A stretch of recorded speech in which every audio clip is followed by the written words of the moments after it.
자, 겠습니다. 계속해서 7페이지겠습니다. 오른편에 있는 건축 규제가 이제 나옵니다. 대지, 도로, 구조와 설비죠.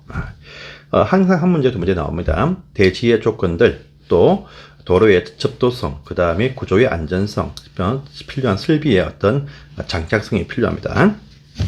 자, 첫 번째입니다.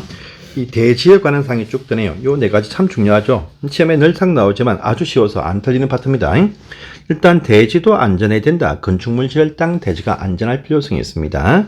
자, 일단 첫 번째 보시면 대지는 도로 밑에 있으면 안 된다랍니다. 도로가 아스팔트 또 시멘트입니다. 밑에 있으면 빗물이 넘쳐옵니다. 땅이 물러져. 그 물이 위험하다 이거죠. 하지만 도로면 아래에 있다 할지라도 이 대지에 그 고이는 빗물을 뺀다. 배수시설을 갖추고 있다. 또 방섭이 필요 없는 건물들은 도로 밑에 건축물이 또 존재할 수 있고 건축을 할 수 있다. 이 말입니다.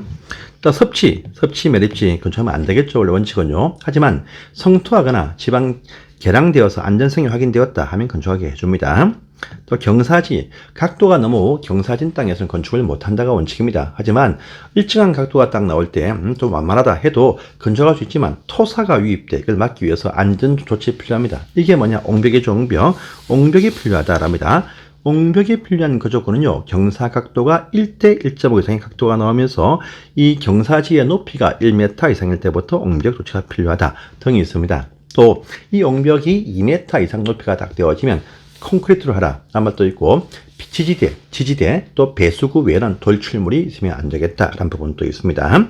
자, 두 번째는 참 쉽게 잘 뜨는 사항이죠. 대지의 조경. 자, 나무를 좀 심자는 것입니다. 나무를 좀 심자. 그런데 모든 대지가 다 필요한 것은 아닙니다. 자, 보시면 대지의 조경이 필요한 것은요, 건물 용도에 의해서 조경 면적이 차이가 나지만 일단 기본 원칙으로 대지의 조경은 대지 면적이 200제곱미터입니다. 연면적이 아닙니다. 대지 면적이 200제곱미터 이상일 때는 보통은 10%, 또 어떤 것은 20%, 또 5%에서 일정한 면적의 조경을 설치해야 됩니다. 대지 면적 200입니다. 그런데 밑에 예외 참 시험에 잘 뜨죠. 이러한 지역과 이러한 건물들은 조경 필요 없다랍니다. 일단 농촌은 필요 없어요. 농촌, 녹간농자, 녹지부터 관농자, 이 농촌 토지에서는요, 뭐 건물 지을 때 주변이 잘 좋으니까 나무 심을 필요 없다랍니다. 크기도 불문하고. 또 염분이 있다. 염전 토지에 건물이 있습니다. 하지만 나무는 심을 좋겠죠. 염분. 이 나무가 죽습니다. 여러분들 혹시나 가게 하시는 분들 앞에 가로수가 있다. 밤에 보시면 살짝 소금물을 부어 넣습니다. 죽이려고. 하다 걸리면 큰일 납니다. 예. 보시고요. 그 다음에, 자, 허가 대상 가설 건축물들. 자, 철거할 것이겠죠. 조경 필요 없습니다. 또 축사, 당연히 농촌에 있습니다. 조경 필요 없습니다. 그죠? 냄새만 좀 막으면 참 좋겠죠. 예. 자, 세 번째입니다. 이 세 번째와 네 번째가 항상 시험에 잘 뜹니다. 공장을 지을 때 세 가지에 해당이 딱 되었다. 한 개라도 걸리면요, 나무 심을 필요가 없어요. 일단 첫 번째 공장 대지 면적이 5,000제곱미터 미만이다. 또 공장 건축물이 또 연면적 1,500제곱미터 미만이 될 때 적용 필요 없습니다. 또 산단, 산업단지, 무슨 공단 있죠. 여기 가시면 나무도 따로 심을 필요가 없다. 공단 조성 계획에 따라서 나무를 심어 놓습니다. 그 공장 안에서는 필요 없다는 말입니다. 그 다음에 또 관광자 밑에 4번에 물류시설 창고를 지어요. 창고의 건축물 자체가 연면적이 1,500제곱미터 미만이면 필요 없다. 그런데 요 물류 창고가 좀 쿠팡처럼 도심지 안에도 많습니다. 많다 보니까 어떤 주거나 상업지가 안에 있다. 그러면 대지가 200 이상이면 필요하다는 말도 꼭 기억하십시오. 또 관광자 붙는 곳들, 또 골프장은 나무를 베죠. 따로 적용 필요가 없다라고 하는 업무를 주어집니다. 나무가 없고 횡하면 손님이 안 오겠죠. 어떤 멋진 장소에 경관, 비가 좋은 곳에 골프장 저는 안 가봤지만 좋답니다. 그 다음에 또 세 번 대체면 대체. 자, 땅에다가 나무를 심어야 돼. 그런데 건축물 안은 아닐 것이고 건축물 바깥 중에서 어디 곳에 설치하면요, 인정을 해줍니다. 어디냐? 옥상. 건축물 옥상에 조경을 설치합니다. 그러면 하늘공원 이렇게 부르죠. 조경을 인정해줘. 근데 몽땅 인정 안 해줍니다. 옥상 면적이 아니고 옥상에 설치한 그 조경 면적, 요 조경 면적의 3분의 2까지는요, 조경으로 인정을 해줍니다. 해주면서, 근데 인정받는 것이 아주 크다 해도 몽땅 인정 안 해줍니다. 옥상에 설치한 조경은요, 3분의 2까지만 인정을 해준다.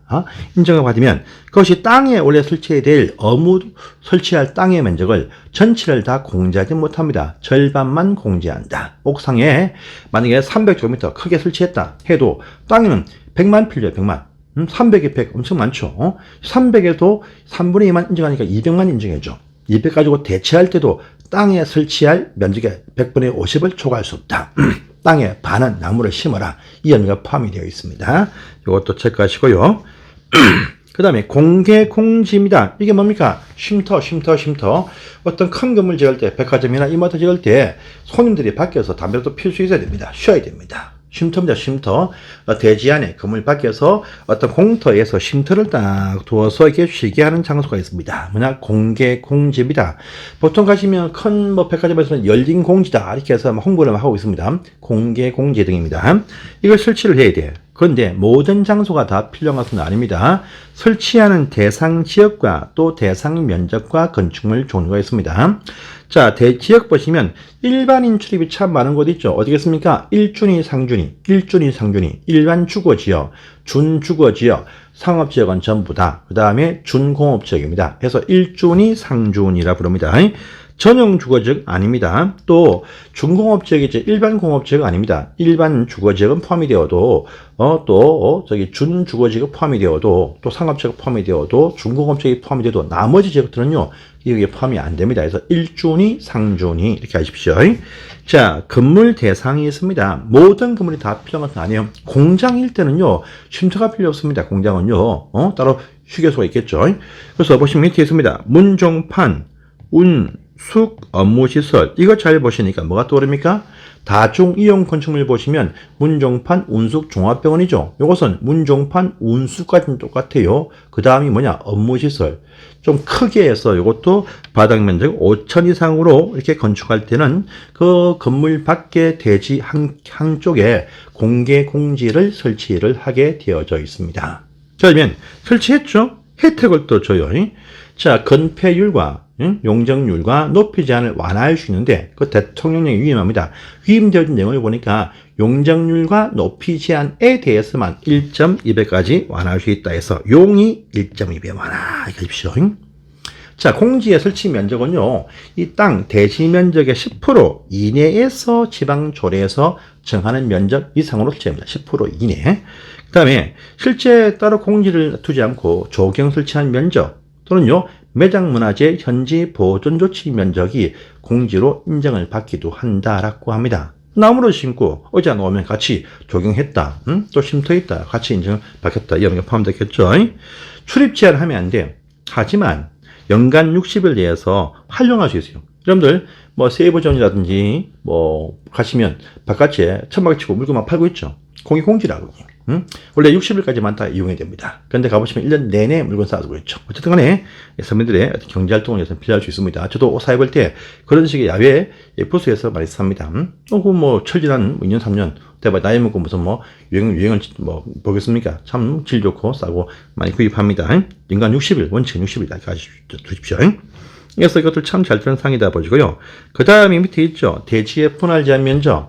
건물 짓는 땅 대지에서, 건물 지을 땅 대지에서 최소한의 요 정도는 면적을 확보를 해야 이용할 수 있겠죠. 그래서 일정한 면적 최소한 확보될 때 거기에 건축을 할 수 있게 해줍니다. 그래서 자, 이 말은요. 건물이 있습니다. 건물이 있는데 이 땅 주인이 땅이 넓다 보니까 일부 땅을 잘라가지고 팔아먹겠다라고 합니다. 그러면 건물이 원래 있던 이쪽에 있는 이 면적이 최소한 일정 면적 이상 될 때만 대지를 쪼갤 수 있습니다. 그래서 대지의 분할 제한 면적은요, 대지로서의 존속 가치 있는 최소한 면적이다 이 말입니다. 그래서 이걸 외우시는데 주택 짓는 주거지역 60제곱미터, 상업지역은요 150제곱미터, 공장 짓는 땅들 150제곱미터, 녹지 공간을 좀 더 많이 확보를 합니다. 200제곱미터, 기타는 뭐겠습니까?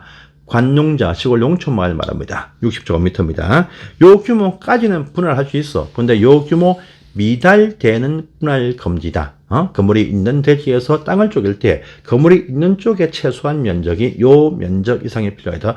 60, 150, 260제곱미터 미달 분할 금지 중요한 말입니다. 그러면 건물이 없는 이쪽은요 똑같아요. 다른 특별법을 보시면요 건물이 없는 대지일 때도 보시면 건축법에 있는 거 대지의 분할 제한 면적 미달 분할 금지를 합니다. 그래서 있거나 없거나 똑같이 최소한 필요한 대지의 넓이다 보면 됩니다.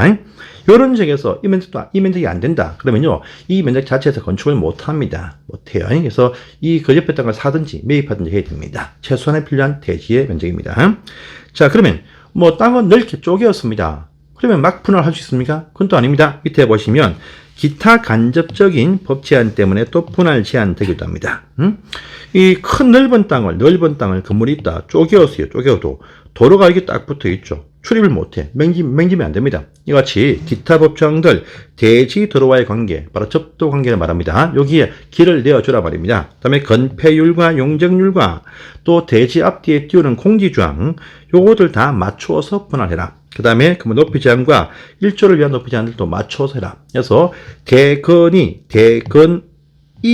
공용이다. 이렇게 저는 외우는데, 어쨌든 요 간접적인 건축 규정 때문에도 법 제한, 분할 제한 받기도 한다. 대건이가 공용이다. 대건이 공용, 여기 건, 여기 높이 대전의 공지, 공용.